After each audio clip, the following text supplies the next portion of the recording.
Hello, everyone. I'm spiritualist, psychic, and astrologer Ray Sette. Thank you so much for enjoying some time with me today and welcoming me to share with you my astrological and spiritual insights to the month of December 2016. I'm here at the Mystical Moon in Bonita Springs. I've just enjoyed a couple of very busy weeks at both the Bonita Springs and Fort Myers locations. So I would just like to dedicate a moment to just say thank you to all those who met with me, who allowed me and offered me the opportunity to share with you my knowing about your potentials and all the great things that are happening to all of us as we go through these very unprecedented times. Today is November 29th, and we do have a new moon today. This new moon today is in effect for the early part of December. And our new moon today is in the sign of Sagittarius. Sagittarius most connects with our higher mind, the higher self. It's the sign that represents the spiritualist, the philosopher, traditional religion. It also touches upon the psychic and intuitive faculties. It is also the sign of inspiration. Many of us who are born under the sign of Sagittarius are very much inspirationalists and are being given the opportunity to recognize how we are very much inspirationalists. At the time of the new moon, which is today at 8:17 a.m. Now, even though you might be listening to this after the actual event of the new moon, don't worry, these energies are still very much in motion over the course of this next week and at least until the full moon, which will be on December 13th. In the chart that's cast for the new moon in the United States, we also have Sagittarius rising. So those energies of those Sagittarian qualities are very much pronounced at this time. And one of the strongest elements that I would like to touch upon with this chart specifically, this new moon specifically, is our connection with the higher self. Our higher self is that part of us that exists in the spirit realm. It's like we have this etheric umbilical cord that connects to this higher level of consciousness, where with that connection, we can tap into the Akashic records and we can connect with all that it is we need to know about all things. And whenever that connection is stimulated, that channel of communication is very much opened. We want to allow ourselves to be very clear in our energetic being, but also very grounded with the energy of the earth, so that we can accurately and clearly receive all the information that spirit is sharing with us. At this new moon, I encourage everyone to recognize this connection and allow yourself to nurture and nourish this connection, so that whenever you're at a moment where you're being challenged to just make a decision and really truly understand from a higher place all that it is that you're experiencing, call upon this higher self, call upon your higher self. Every one of us has this connection. While we are in human experience, we can't not have this connection.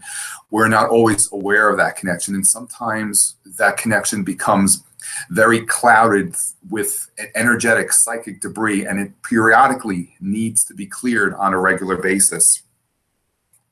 I'm emphasizing that the possible cloudiness and interferences of those connections, because at the time of the new moon, we have Neptune, which is also the planet of the psychic faculties and the spirit realm, forming a somewhat volatile aspect to the new moon.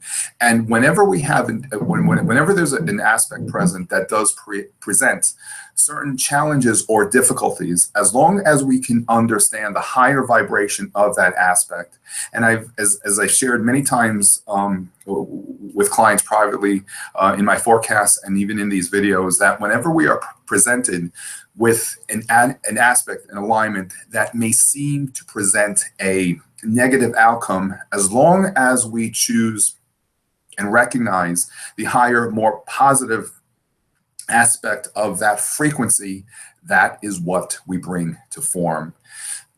as I understand it, really all of the planets, all of the sign, all of the alignments have either higher vibrational frequencies, which are more positive, or lower vibrational frequencies, which can demonstrate themselves to be in a negative way. And because we have free will, we can choose to bring to form whichever frequency of those aspects that we certainly direct our attention towards. Remember, wherever it is that we direct our attention, that's what we bring to form. And every aspect, every alignment, every lunation, full moon or no new moon, solar eclipse or lunar eclipse, does have a benefit for us when we choose to really understand the higher vibrational frequencies of those alignments, and then we choose to bring them to form. Planet Neptune and the somewhat challenging and volatile aspect it creates to the sun and moon. When we're not allowing ourselves to really be aware of what it is that we are experiencing, sometimes we can feel very much in a state of confusion.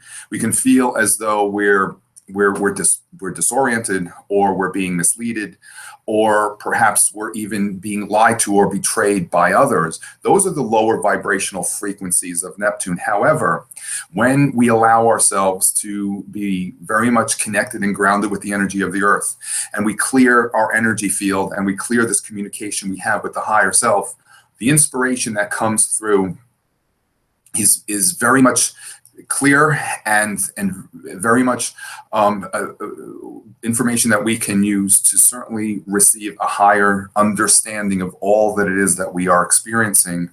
The planet Neptune also connects with substance abuse, with drugs and alcohol. Those again are the lower vibrational frequencies of these alignments. And as long as we're allowing ourselves to just become very, very clear in our energetic field and grounded to the energy of the earth, we can use the energy of that alignment, because that specific energy, it's called a square aspect. It's a 90-degree angle aspect that Neptune is making with the sun and moon. It's a tremendous amount of energy, specifically creative energy, and it can all be used in very positive ways when we allow ourselves to really make the higher choice to use it in such a way. If we allow ourselves to be consumed by the experiences of the outside world, that creates interferences with the information that we need to receive from the spirit realm. I suggest in these next few weeks, just allow yourself the time to go within, because that alignment is an opportunity for us to go within, to receive clarity, receive guidance, receive inspiration. This is presenting us with the opportunity to be directed from spirit, and not necessarily allow ourselves to be influenced by the illusion of the outer world, because in this third dimensional experience, everything in the outer world is really all illusion, and Neptune is the planet most associated with illusions. Also, Neptune will, as much as Neptune creates illusions, Neptune also dissolves illusions and brings us clarity. Again, when we allow it to do so, when we are aware to not introduce anything that may create an interference of the information that comes to us from the spirit realm. So in these next few weeks, where many of us may indulge in some holiday cheer, I certainly encourage you all to allow yourselves to just be very, very clear. Allow yourselves to begin each day in a place of meditation. Neptune is also the planet that connects with meditation. So this new moon, it could be the perfect time to introduce and incorporate the discipline of meditation in your daily lives. I always suggest meditating first thing in the morning and right before you go to bed at night. And introduce this higher discipline, which will allow you to clearly connect with your higher self at this time, and observe how certainly spirit will be very willing and very free to share with you all it's knowing and all that it has to offer you for guidance. On December 13th, we have our next full moon. And the full moon is in the sign of Gemini. Gemini is actually the opposite sign of Sagittarius. In most every month, the full moon will always be in the opposite sign of the new moon. There are sometimes when that may not necessarily be the case, but I won't go into that right now. Now, the sign of Gemini connects with communication.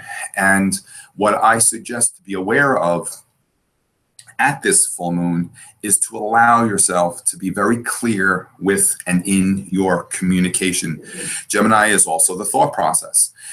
Sagittarius connects with the higher mind, the higher self. Gemini connects with the lower mind, the mind that really connects us with our mundane, worldly, earthly experiences. And the polarity between the Gemini and the Sagittarius is because we are still very much in human form and we need to allow ourselves to continue lovingly have this human experience. We need to recognize in creating a very peaceful and harmonious balance with the lower mind and the higher mind. We certainly don't want to allow ourselves to give more attention to one over the other, because then it creates an imbalance. The full moon being in the sign of Gemini, along with a few other planetary placements, especially the sign of especially with the planet Uranus. Uranus, as I've talked about in many other forecasts, Uranus is the planet of awakenings. Uranus provides us with that aha moment. I would suggest that you recognize in around the time of the full moon, as well as the weeks leading after that new moon, following that new moon, allow yourself to just have the experience of some sort of an awakening. What I forgot to mention at the start of this video is that the new moon on November 29th and also this full moon on December 13th are triggering the energies of the eclipse that we had in September, the September 1st eclipse in Virgo, and also the eclipse on September 16th.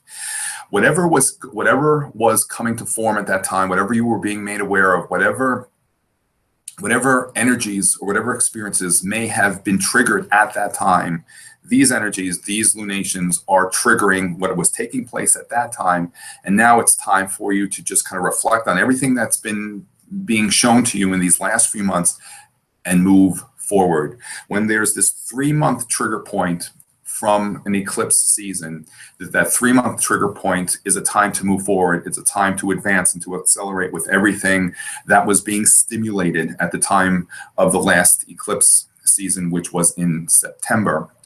And to add to that, our next eclipse season is in February. So these energies could also begin to show us what will be coming in the early part of next year, specifically with that eclipse season in February, and I will address that in the coming months. As I'm talking about this aha moment, the planets Uranus and Jupiter, as we go through this month, will be forming what's called an opposition to one another. That's a full moon aspect. It's when one planet is diametrically opposing the other planet, creating that full moon energy, bringing things to form. And I'm emphasizing this aha moment because Jupiter is the planet that rules the sign of Sagittarius, which I said earlier connects us with that higher mind, the higher self.